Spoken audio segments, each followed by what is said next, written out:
নমস্কার, আমি প্রিয়তা। শুরু করছি উত্তরের সংবাদ। প্রথমেই আজকের বিশেষ সংবাদ। জলপাইগুড়ি পুরসভার 2025-26 অর্থবর্ষের পূর্ণাঙ্গ বাজেট পেশ হলো আজ। পানীয় জল, রাস্তা থেকে স্বাস্থ্য পরিষেবা সবেতেই দেওয়া হবে সমান গুরুত্ব বলে জানালেন পুরসভার চেয়ারপারসন।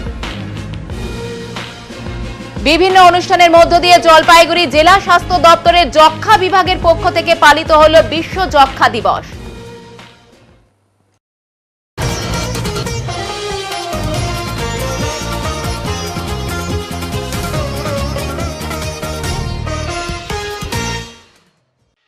আজ বিশ্ব যক্ষ্মা দিবস। এই উপলক্ষে সোমবার সারাদিনব্যাপী বিভিন্ন অনুষ্ঠানের আয়োজন করা হয়। জলপাইগুড়ি স্বাস্থ্য দপ্তরের যক্ষ্মা বিভাগের পক্ষ থেকে একটি র্যালির আয়োজন করা হয়। এই র্যালিতে অংশগ্রহণ করেন স্বাস্থ্য দপ্তরের বিভিন্ন আধিকারিকেরা। 1882 সালের 24শে মার্চ রবার্ট কক আবিষ্কার করেছিলেন যক্ষ্মা রোগের জীবাণু। এর জন্য প্রতি বছর এই দিনটি বিশ্ব যক্ষ্মা দিবস হিসেবে পালিত হয়। সোমবার জলপাইগুড়ি জেলার সমস্ত ব্লকেও বিশ্ব যক্ষ্মা দিবস পালন করা হচ্ছে। জেলা যক্ষ্মা বিভাগের আধিকারিক ডক্টর শুভদীপ সরকার সহ সমস্ত কর্মীরা এই দিনের শোভাযাত্রায় অংশ নেন। মূলত জনসচেতনতার মধ্য দিয়ে টিবি রোগ নির্মূল করার উদ্যোগ নেওয়া হয়েছে। একটা সেমিনার আছে আমাদের আজকে যারা নিঃস্বার মিত্র হয়েছে, টিবি পেশেন্ট অ্যাডপ্ট করেছেন, তাদেরকে আমরা আজকে একটা ফেলিসিটেট করব। তারপরে একটা থেকে আমাদের একটা সেমিনার রয়েছে মেডিকেল কলেজে, ওয়ার্কশপ আছে, পোস্টার কম্পিটিশন আছে। সারাদিন ব্যাপী আমরা আজকে এই দিবসটাকে আমরা উদযাপন। কতজনকে ফেলিসিটেট করবেন? আজকে আমাদের কাছে এখনো পর্যন্ত 49 জন আমরা আজকে আমাদের এখানে আসা। এরা কারা? এরা হচ্ছে নিঃস্বার মিত্র যারা পেশেন্টকে অ্যাডপ্ট করেছেন, টিবি পেশেন্টকে, তাদেরকে আমরা আজকে ফেলিসিটেট করছি। কতজনকে অ্যাডপ্ট করেছেন? এতজনকে একজন করে অ্যাডপ্ট করেছেন? কতজন? না, যেমন একটি সিমেন্ট কোম্পানি, উনি 100 জন পেশেন্ট অ্যাডপ্ট করেছেন। বিভিন্ন নার্সিংহোম আছেন, তারা 10 জন 12 জন করে পেশেন্টকে অ্যাডপ্ট করা হচ্ছে। যে আমরা যে টিবি পেশেন্টগুলো, আপনারা জানেন টিবি পেশেন্ট তো ওষুধ তো আমরা খাওয়াচ্ছি, বিনামূল্যে ওষুধ, কিন্তু টিবি ওষুধের সাথে সাথে পেশেন্টদের খাবারের প্রয়োজন, তথ্যর প্রয়োজন, প্রোটিনযুক্ত খাবারের প্রয়োজন, এবং তাদের টিবি যে যদি কোনো টেস্ট বাইরে থেকে করতে হয়, সেরকমভাবে টোটাল পেশেন্টকে তাদেরকে 6 মাসের জন্য পেশেন্টকে তারা অ্যাডপ্ট করে। ঠিক আছে, 6 মাসের প্রতি মাসে তাদের খাওয়ার ডিস্ট্রিবিউশন করা থেকে শুরু করে তাদের যদি আর কোনো রকম কোনো হেল্প লাগে সেই জিনিসটা ওনারা করে। কতজনকে অ্যাডপ্ট করেছে জেলায়? জলপাইগুড়িতে এই মুহূর্তে প্রায় আমরা 362 জন পেশেন্টকে আমরা অ্যাডপ্ট করেছি। আরও এই প্রক্রিয়া চলছে, কারণ সংখ্যাটা তখনই হয় যখন 6 মাস কমপ্লিট হওয়ার পরই ওই সার্টিফিকেশনটা আসে। জলপাইগুড়িতে কতজন পেশেন্ট রয়েছে? জলপাইগুড়িতে দেখুন এখনও পর্যন্ত 762 পেশেন্ট আছে আমাদের, জানুয়ারি থেকে আজকের দিন পর্যন্ত। রবিবার ছুটির দিন থাকায় আজ সোমবার ছাত্রছাত্রীদের নিয়ে পালিত হলো ওয়ার্ল্ড মেট্রোলজিক্যাল ডে। রবিবার 23শে মার্চ দিনটি সমগ্র বিশ্ব জুড়ে WM ডে হিসেবে পালিত হয়ে আসছে। এবারের এই বিশেষ দিনের থিম ছিল একসাথে প্রাথমিক সতর্কতা ব্যবধান বন্ধ করা। তবে এবার 23শে মার্চ রবিবার পড়ে যাওয়ার কারণে জলপাইগুড়ি স্থিত ইন্ডিয়ান মেট্রোলজি দপ্তরে দিনটি পালিত হলো সোমবার একঝাঁক পড়ুয়াদের সঙ্গে নিয়ে, যার মধ্যে শহরের একটি বেসরকারি ইংরাজি মাধ্যম স্কুলের ছাত্রছাত্রী সহ জলপাইগুড়ি আনন্দচন্দ্র কলেজের ভূগোল বিভাগের ছাত্রছাত্রীরাও ছিলেন। এই প্রসঙ্গে ইন্ডিয়ান মেট্রোলজি দপ্তরের পক্ষে ররেন্দ্র সরকার বলেন, প্রতি বছর 23শে মার্চ দিনটিকে ওয়ার্ল্ড মেট্রোলজি ডে হিসেবে পালিত করা হয়। তবে এবার সেই নির্দিষ্ট তারিখটি রবিবার পড়ে যাওয়ার কারণে আজ সোমবার আমরা জলপাইগুড়ি কেন্দ্রে স্কুল ও কলেজের ছাত্রছাত্রীদের সঙ্গে নিয়ে দিনটি পালন করলাম। এর ফলে ছাত্রছাত্রীদের মধ্যে মেট্রোলজি সম্পর্কে উৎসাহ বাড়বে, এটাই আমাদের আশা।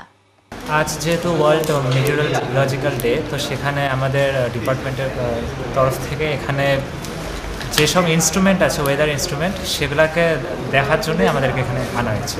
তো সেখানে আমরা সমস্ত ইনস্ট্রুমেন্ট কীভাবে কাজ হয়, কীভাবে ডেটা কালেক্ট করা হয়, কীভাবে ওয়েদারের বিভিন্ন ডেটা কালেক্ট করে পাঠানো হয়, সমস্ত কিছুই দেখানো হয়েছে এবং হচ্ছে। আরও হয়তো কয়েকটা ইনস্ট্রুমেন্ট দেখা বাকি আছে, তো সেজন্যই আমরা এসেছি। কেমন অভিজ্ঞতা হলো আজকে এসে এখানে? হ্যাঁ, ভালোই। আসলে আমরা যেসব জিনিস বইতে পড়ে এসেছি, তো সেগুলোকে আমরা সামনাসামনি দেখতে পাচ্ছি, তো সেজন্য ভালোই লাগছে। কি নাম?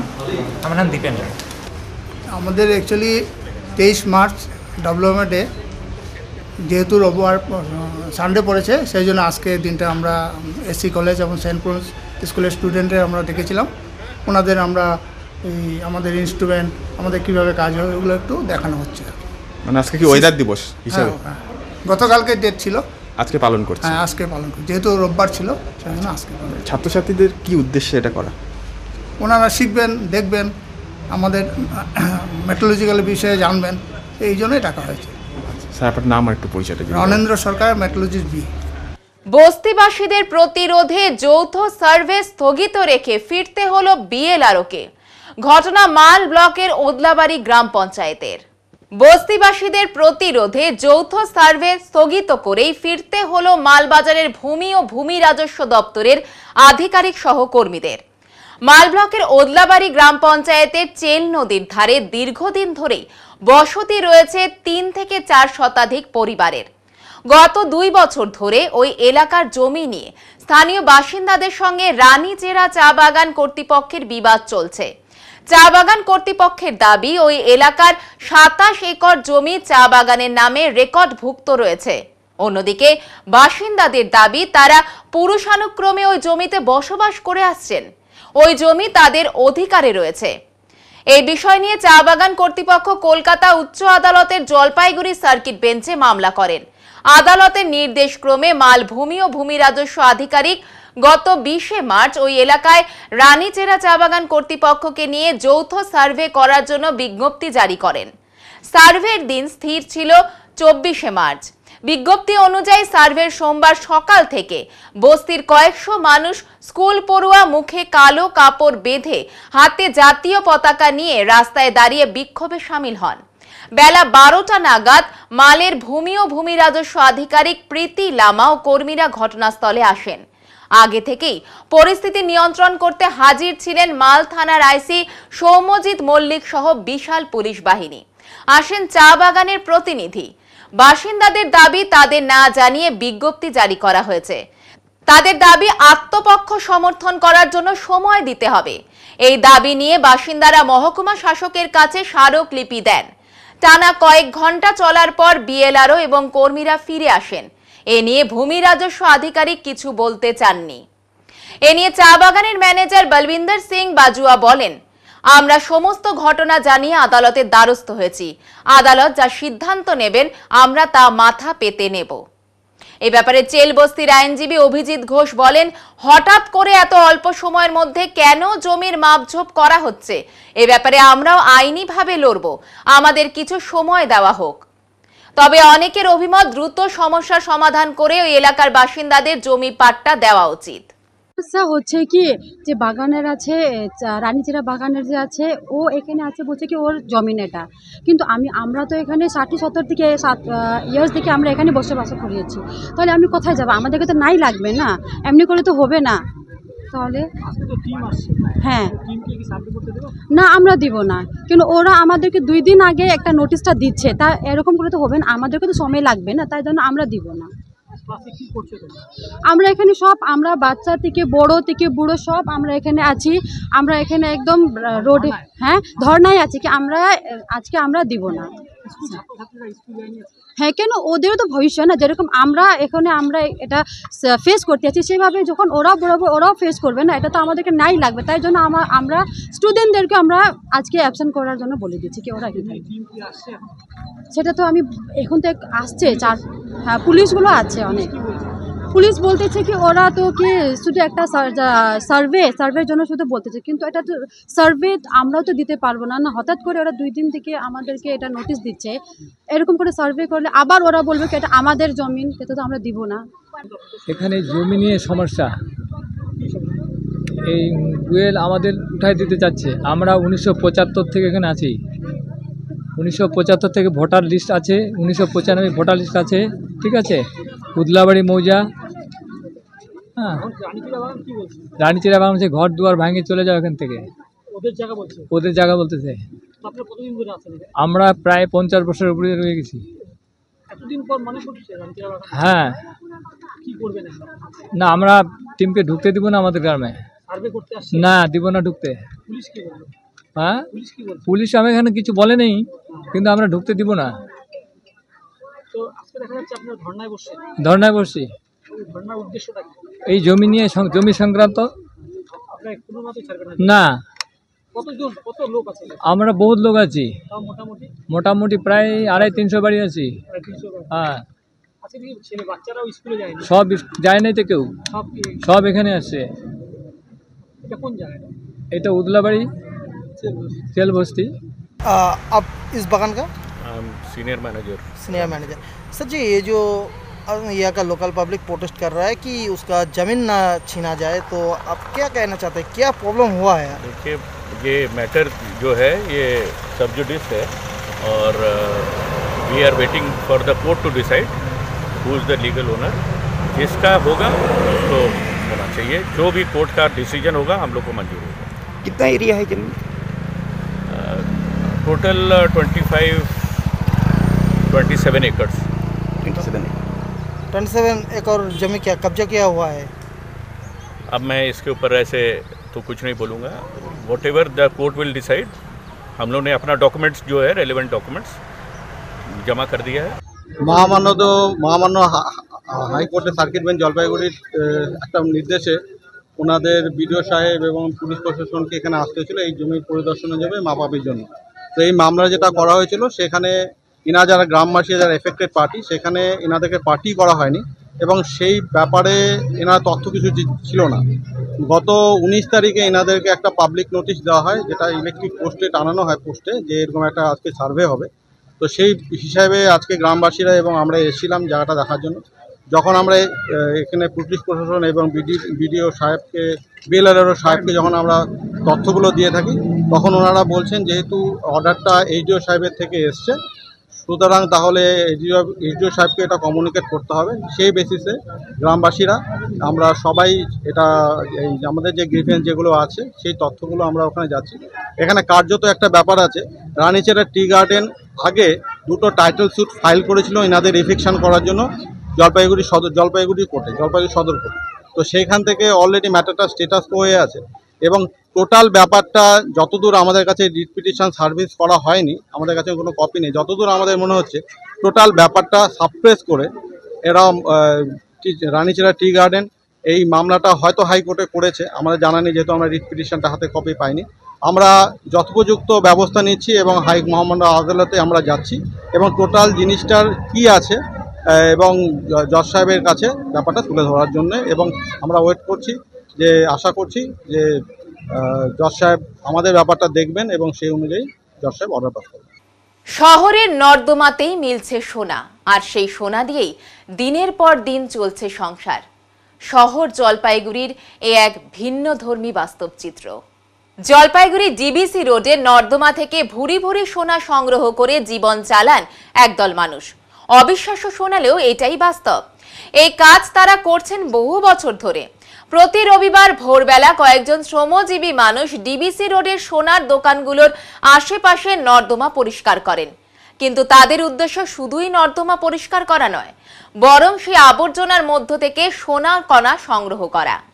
এই এলাকার অসংখ্য সোনার দোকানে প্রতিদিন অলংকার তৈরির কাজ চলে। সেই কাজের সময় সোনার গুঁড়ো বা ছোট ছোট টুকরো অনেক সময় পড়ে যায় এবং নর্দমার জলে মিশে যায়।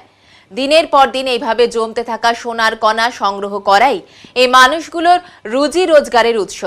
তারা প্রথমে নর্দমার কাদা ময়লা সংগ্রহ করেন, তারপর তা বাড়িতে নিয়ে গিয়ে বিশেষ পদ্ধতিতে পরিষ্কার করেন। ধৈর্য আর পরিশ্রমের মাধ্যমে সেই আবর্জনা থেকেই বেরিয়ে আসে মূল্যবান সোনার টুকরো। সেই সোনা গলিয়ে ছোট ছোট দানা বানিয়ে বিক্রি করা হয়, যা দিয়ে তাদের সংসার চলে। স্থানীয় সোনা ব্যবসায়ীরাও জানেন এই বিষয়টি। কেউ কেউ অল্প দামে সেই সোনা কিনেও নেন। তবে এই সংগ্রাহকদের জীবনযাপন সহজ নয়। শহরের সবচেয়ে নোংরা অংশে কাজ করে দুর্গন্ধময় নর্দমায় নেমে তারা জীবিকার সন্ধান করেন। তবু তারা হাল ছাড়েন না। তবে এই বাস্তবতা শুধু জলপাইগুড়ির নয়, ভারতের আরও কিছু জায়গায়ও এমন ঘটনা ঘটে। সভ্যতার আড়ালে লুকিয়ে থাকা এই কঠিন জীবনের গল্প হয়তো খুব কম মানুষই জানেন। সোনার দোকানের সামনে আমরা মাটি উঠাই, সোনা টোনা পাওয়া যায়, গুড়া গাড়ি। ড্রেনও তো পরিষ্কার হচ্ছে। হ্যাঁ, ড্রেনটা বি পোষা হইতেছে। তারপরে আমরা এই যে ছিল ফেলে না, ও ছিল গুঁড়া গাড়ি কাগজ পঙ্গাত ফেলে দেয়, তো ওখানে পাওয়া যায় অল্প স্বল্প। এটা থেকে সোনা পাওয়া যায়? হ্যাঁ পাওয়া যায় সোনা, হ্যাঁ সোনা পাওয়া যায়, রূপাবি পাওয়া যায়। আমরা ধুই মাটি, এই মাটিটা হ্যাঁ। করতেছেন এই কাজ? আমরা তো ছোটো দিকেই করতেছি, আমি 5 বছর দিকে কাজ করতেছি। এখন বয়স কত আপনার? আমার 40 পার হইতেছে। এটা কোন সময় উঠান মাটিটা? হ্যাঁ কোন সময় উঠান মাটিটা? কোন সভা তো আমি তো জানি না, তাও আমরা এই যে মাটিগুলো উঠাই না, ও ছিল ও ঝাড়টার মারে ওগুলো আমরা উঠাই। हाँ हमारा रवि नेताम। ये सोनार का दुकान है, इसका ड्रेन का माटी उठाता है, उसको धोता है, उसके बाद में सोना रूपा देखा जाता है। मिलता है क्या? हाँ मिलता है थोड़ा बहुत। कितना माटी उठा पड़ता है आपको? बहुत माटी उठाता है, बेसी जितना अपना शक्ति रहता है उतना तक उठाता है, सुबह से शाम तक करता है। ये माटी उठाता है? हाँ खाली माटी उठाता है, झाड़ू देता है, गली गली जितना सोनार दुकान है ना उतना सफाई करता है हम लोग। लाभ होता है क्या? हाँ लाभ होता है, दिन पे 400 रुपया आता है? हाँ आता है। आपका नाम क्या है? पूजा नेता। आपका बेटी है क्या? बेटी है, बेटा है। पढ़ाई सुना करते हैं वो लोग? हाँ पढ़ाई सुना करते हैं, एक 11 साल का है, एक 9 साल का है। उसके लिए ही काम है क्या? हाँ उसके लिए पढ़ाई के लिए। अब बाल बच्चे के लिए कमाएगा, नहीं तो किसके लिए कमाएगा। अब बचपन से ही यही काम करता है, इसके दूसरा काम नहीं करता है, यही काम हमारा डेली है। नर्दमा से माटी उठाता है? हाँ ड्रेन से माटी उठाता है, रास्ता जितना है उतना सफाई करता है। वही क्या नाम है आपका? पूजा नेता। এবার নিয়ে নিচ্ছে ছোট্ট একটি বিরতি, সঙ্গে থাকুন, ফিরে আসছি একটু পরে। সব সময় সব দিকের সব খবর পেতে সাবস্ক্রাইব করুন, বেল আইকনটি প্রেস করে আপডেট থাকুন।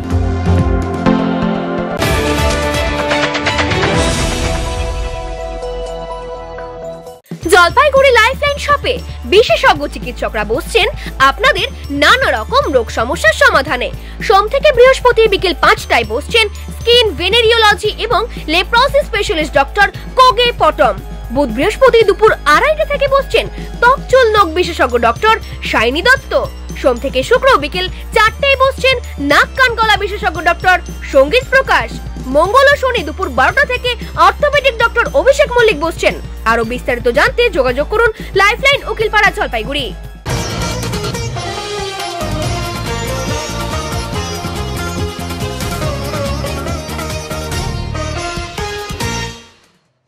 আইসিএসসি বোর্ডের 10ম শ্রেণীর পরীক্ষা শেষ হওয়ার দিন আনন্দে মেতে উঠলেন ছাত্রছাত্রীরা। আবির খেলায় যোগ দিলেন তাদের অভিভাবকেরাও। সোমবার শেষ হয়েছে আইসিএসসি বোর্ডের 10ম শ্রেণীর পরীক্ষা। তারপরই জলপাইগুড়ি হোলি চাইল্ড স্কুলের সামনে ছাত্রছাত্রীদের আনন্দে মেতে উঠতে দেখা যায়। ব্যাপক উৎসাহ উদ্দীপনা লক্ষ্য করা যায় সকলের মধ্যে। পরীক্ষা শেষ হতে এদিন আনন্দে মেতে উঠতে দেখা যায় পরীক্ষার্থীদের। পরীক্ষা কেন্দ্রের বাইরে এসে আবির খেলে আনন্দে মাতোয়ারা হয়ে ওঠে পরীক্ষার্থীরা। সঙ্গে আনন্দে মেতে উঠতে দেখা যায় অভিভাবকদেরও।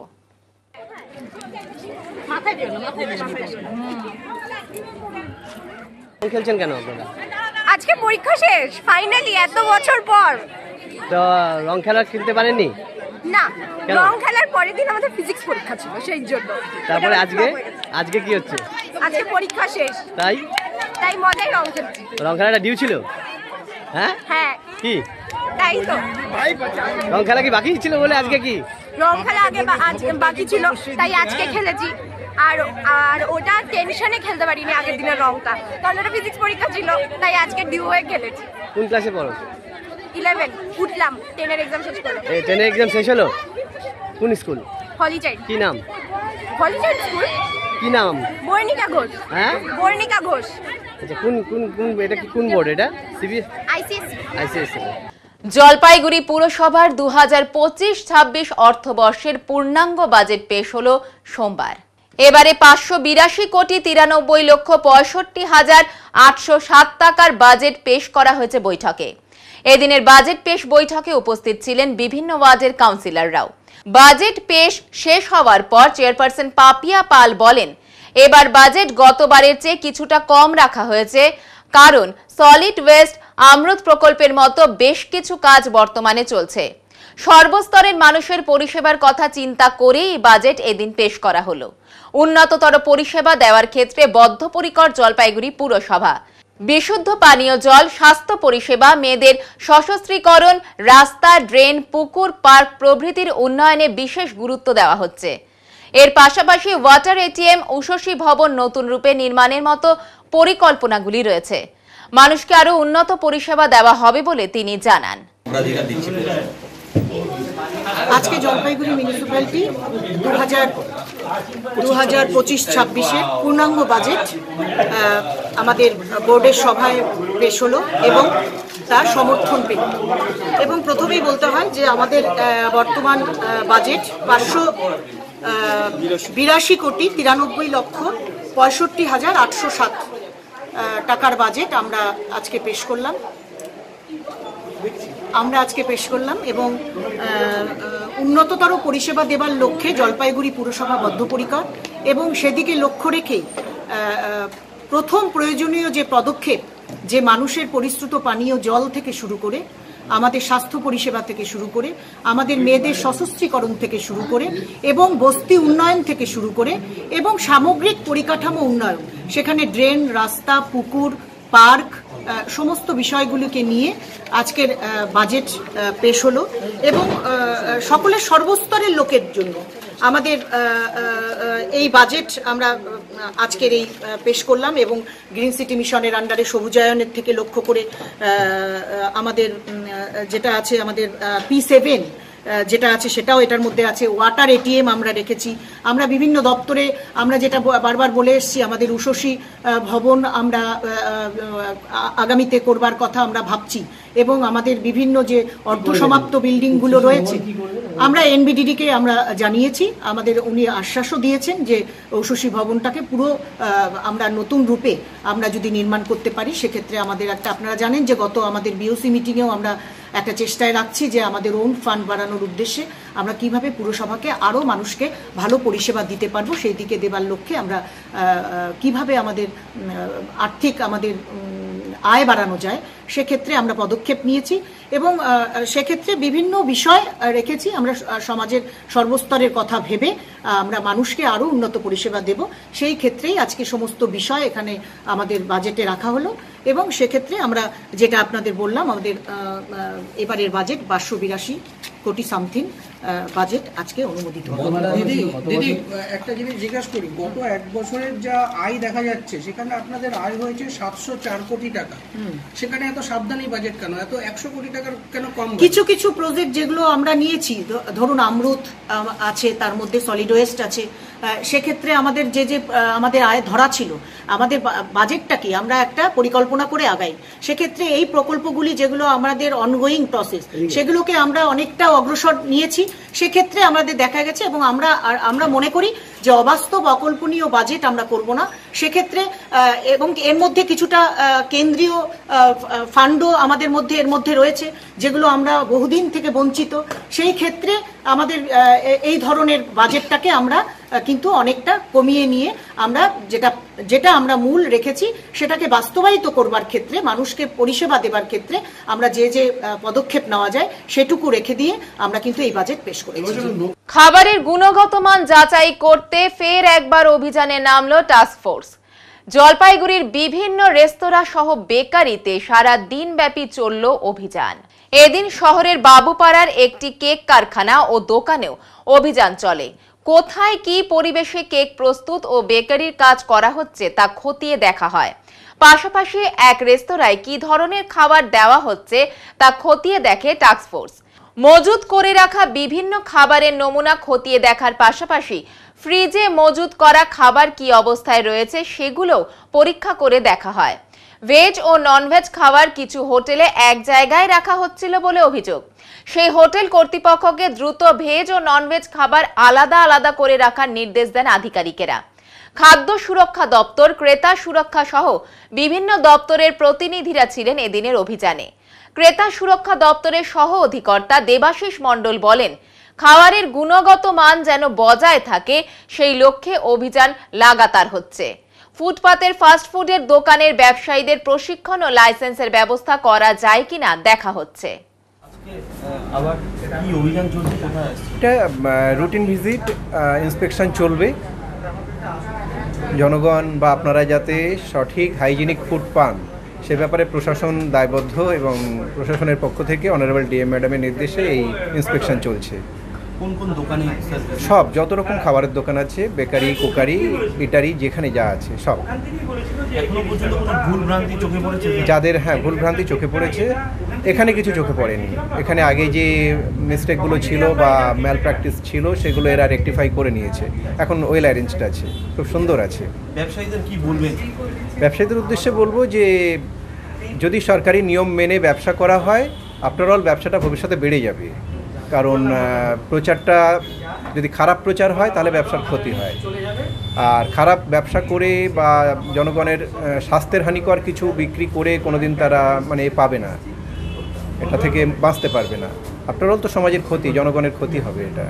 স্যার, অনেক ক্ষেত্রে দেখা যায় ফাস্ট ফুডের দোকানে 2-3 দিনের বাসি খাবার তারা চালিয়ে যাচ্ছে, কি বলবেন তাদের? দেখুন, ফাস্ট ফুডের দোকান দুরকম হয়, একটা হচ্ছে অর্গানাইজড, একটা আনঅর্গানাইজড। তো আনঅর্গানাইজড, এই অর্গানাইজডগুলোতে আমরা যেমন সবসময় ইন্সপেকশন করছি, তেমনি আরও যেগুলো ঠেলা গাড়িতে হয় তাদের কিছুই নেই, কোনো হোয়ার অ্যাবাউট নেই বা কোনো লাইসেন্স নেই, সেগুলোকেও আমরা চেষ্টা করছি একটা রুটিনের মধ্যে আনার, একটু নিয়মের মধ্যে আনার। তাদের ট্রেনিং দিয়ে তাদের লাইসেন্সের ব্যবস্থা করা যায় কিনা সেগুলো আমরা চিন্তাভাবনা করছি। আমি Debashis Mondal, assistant director, consumer affairs department. এটা অনারেবল ডিএম ম্যাডামের নির্দেশে ফুড সেফটি সেকশন এবং হেলথ অ্যান্ড ফ্যামিলি ওয়েলফেয়ারের আন্ডারে যে ফুড সেফটি সেকশন আছে, আর লিগ্যাল মেট্রোলজি এবং কনজিউমার অ্যাফেয়ার্স ডিপার্টমেন্ট যৌথভাবে ইন্সপেকশন হচ্ছে। চা বলয় শিক্ষা নিকেতন কর্মসূচির উদ্বোধন করা হলো সোমবার। উদ্যোক্তা রবীন্দ্রনাথ ফাউন্ডেশন। রবীন্দ্রনাথ ফাউন্ডেশনের উদ্যোগে বাচ্চাদের শিক্ষার বিষয় আরো বেশি এগিয়ে নিয়ে যেতে তারা বিনামূল্যে গ্রামার ও স্পোকেন ইংলিশ কোচিং দেওয়ার উদ্যোগ নিয়েছে। এই দিন একটি অনুষ্ঠানের মধ্য দিয়ে এই কাজের শুভ সূচনা করা হয়। উপস্থিত অতিথিরা আজকের এই মহৎ শিবিরটির উদ্বোধন করেন। উদ্বোধনী অনুষ্ঠানে ছিলেন 12 নম্বর ওয়ার্ডের কাউন্সিলর মনীন্দ্রনাথ বর্মন, সমাজসেবী সৈকত সেন, মলয় রায়, মহসিন আলী সহ অন্যান্যরা।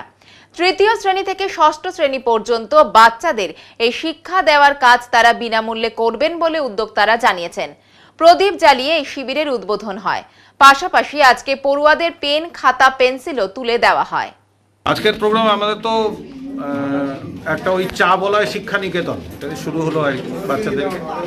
এখানে এমনি স্পোকেন ইংলিশ শেখানো, যেটা সেই স্পোকেন ইংলিশ শেখানো, ইংলিশ শেখানো, এটার বাইরেও যেটা ভ্যালু এডুকেশন আর কি, নীতি শিক্ষা আর কি, সেটাও দেওয়া। কারণ সমাজ বদলাচ্ছে, আমরা এটা উপলব্ধি করি, সমাজ বদলাচ্ছে।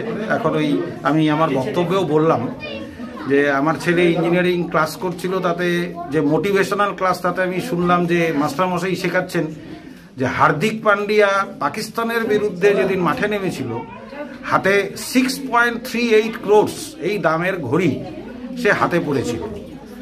তো সেইটা নিয়ে উজ্জীবিত করার চেষ্টা যে কত পয়সা ইনকাম করা যায়, কত বিদেশে লন্ডন, আমেরিকায় কিভাবে সেটেল করা যায়, এইটা ইনপুট করা হচ্ছে আর কি।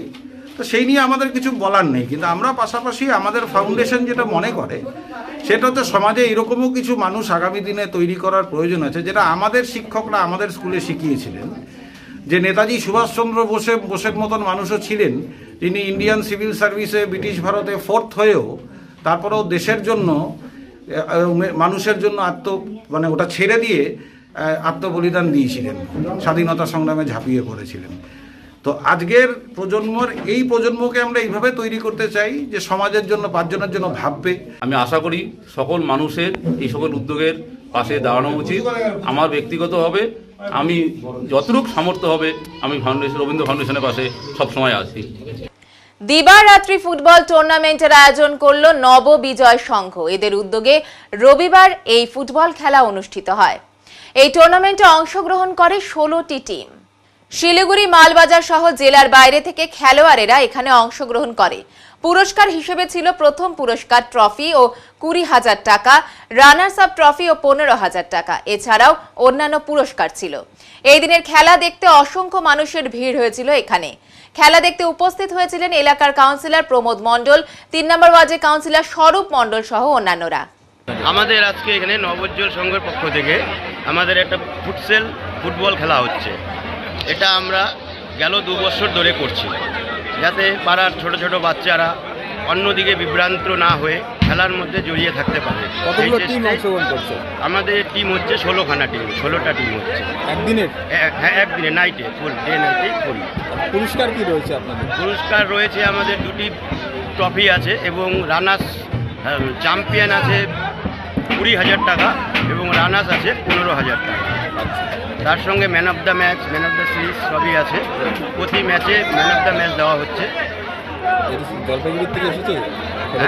কোথা থেকে এসেছে টিম? এসছে মালবাজার আছে, শিলিগুড়ি আছে, আর জলপাইগুড়ি, বিভিন্ন পাহাড়পুর এসব দিক থেকে আসছে। আর কারা উপস্থিত আছে আপনাদের? আমাদের এখানে উপস্থিত আছে আমাদের পাড়ার 9 নম্বর ওয়ার্ডের কাউন্সিলর শ্রী প্রমোদ মণ্ডল মহাশয় এবং পৌরসভার chairman of council Subrata Mondal sir, স্বরূপ মণ্ডল স্যার। আপনার নাম? আমার নাম পরাণ বাবু।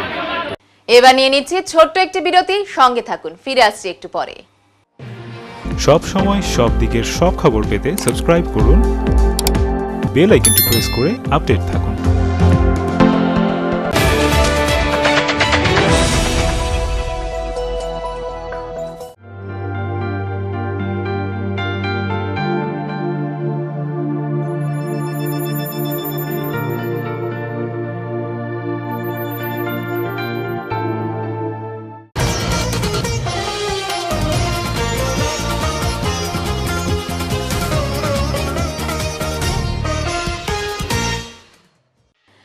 মানুষের কাছে চলো কর্মসূচিতে পথে নামলেন শিলিগুড়ির মেয়র গৌতম দেব। জনসংযোগে নামলেন শিলিগুড়ির মেয়র গৌতম দেব। শিলিগুড়ি পৌর নিগমের 20 নম্বর ওয়ার্ডের বিভিন্ন এলাকায় জনসংযোগ করলেন শিলিগুড়ির মেয়র গৌতম দেব। তার সাথে ছিলেন ওয়ার্ডের ওয়ার্ড কাউন্সিলর। মূলত এলাকার উন্নয়ন এবং এলাকায় কি কি আরো প্রয়োজন এই সমস্ত বিষয় নিয়েই তিনি মানুষের সম্মুখে যান। 47টি ওয়ার্ডের মধ্যে আগে তিনি 11টি ওয়ার্ডে এভাবেই জনসংযোগ করেছেন। তিনি 20 নম্বর ওয়ার্ডের বিভিন্ন এলাকায় জনসংযোগ করেন। কালকে 4টে থেকে আমরা করেছি রাত্রে 11টা অবধি ওয়ার্ডেই ছিলাম এবং সকালবেলা 8টায় টাইম ছিল, 8:15তে বেরিয়েছি। মন্দিরে পুজো দিয়ে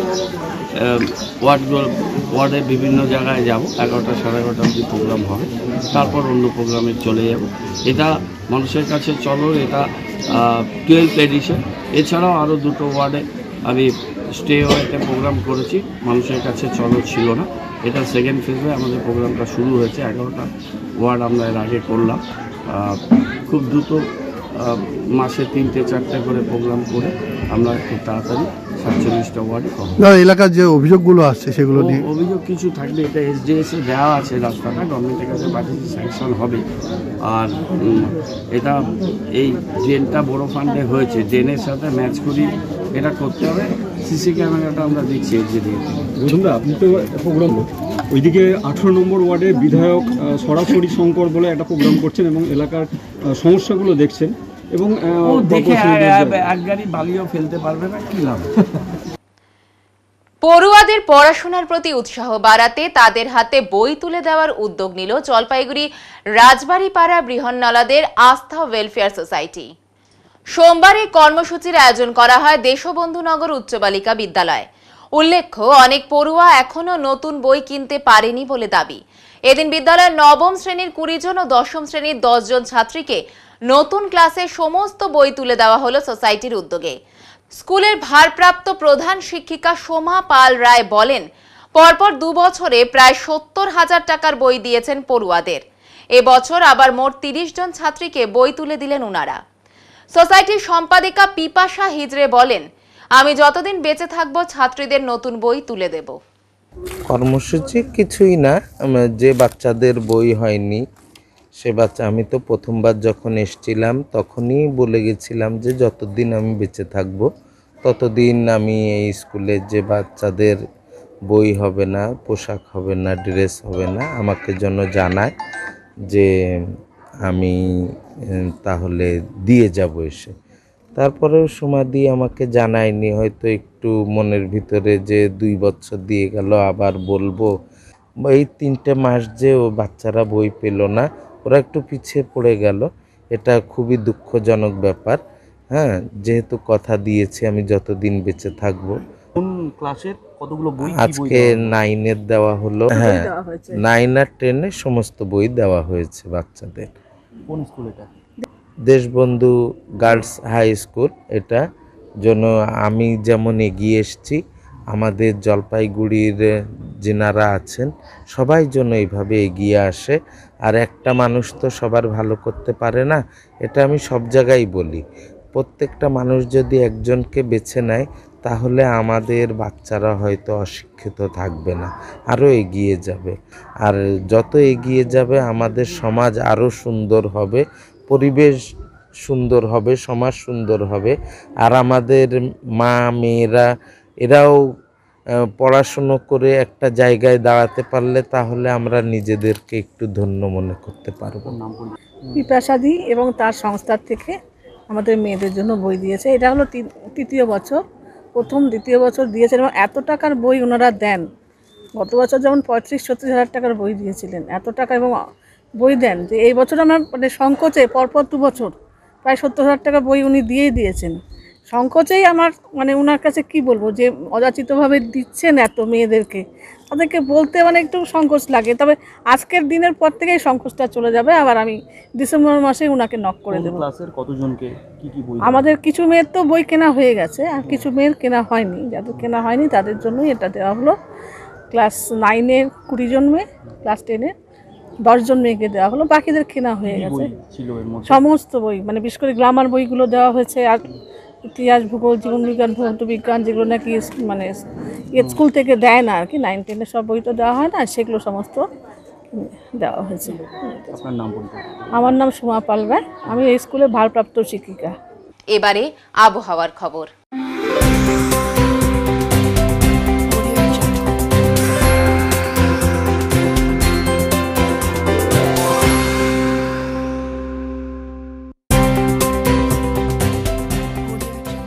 কেন্দ্রীয় আবহাওয়া দপ্তরের জলপাইগুড়ি কেন্দ্র থেকে পাওয়া তথ্য অনুযায়ী সোমবার দিনের সর্বোচ্চ তাপমাত্রা ছিল 32.8 ডিগ্রি সেলসিয়াস ও সর্বনিম্ন তাপমাত্রা ছিল 15.4 ডিগ্রি সেলসিয়াস।